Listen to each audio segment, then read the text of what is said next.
Jalen, it is now officially official. Tom Brady has made an announcement of his retirement. He will no longer be playing professional football. Here is a piece of that announcement.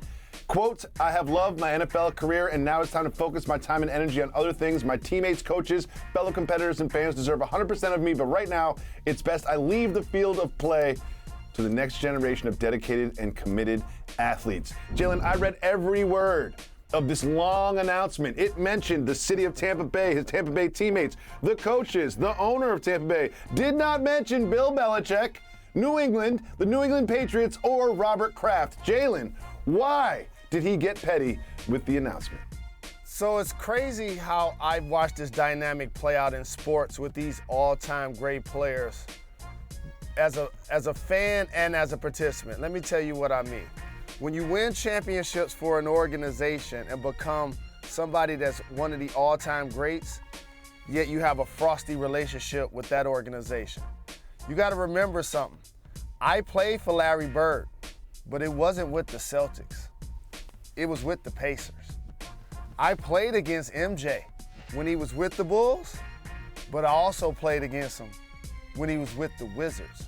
I seen Isaiah Thomas leave the Pistons and be a part of the ownership with the Raptors, not the Pistons.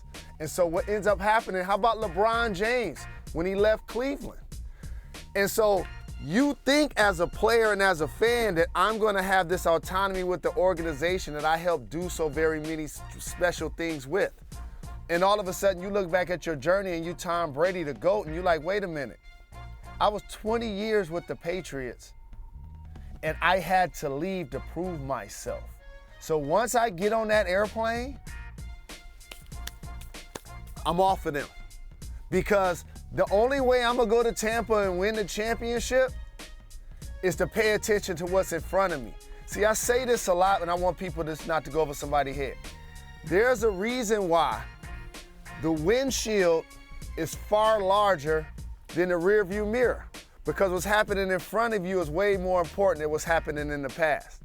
And so therefore, as a 44-year-old man that's been in the NFL for 22 seasons, I accomplished what I wanted to accomplish in New England, but also I proved to myself, that I could do it without New England and without Bill Belichick. So when it's time for me to retire, you get jammed up, don't mention their name.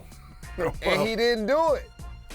It's one thing if you have a frosty relationship with ownership or even with Belichick himself, but to not mention the fans of New England that rooted for him for 2 decades, to not mention the organization that he won 6 Super Bowls with, really gives you a little bit of insight into where his head is at in his relationship with that franchise. And maybe things at the end were a little, as you said, frostier than it looked like from the outside. Thanks for watching ESPN on YouTube. For live streaming sports and premium content, subscribe to ESPN+.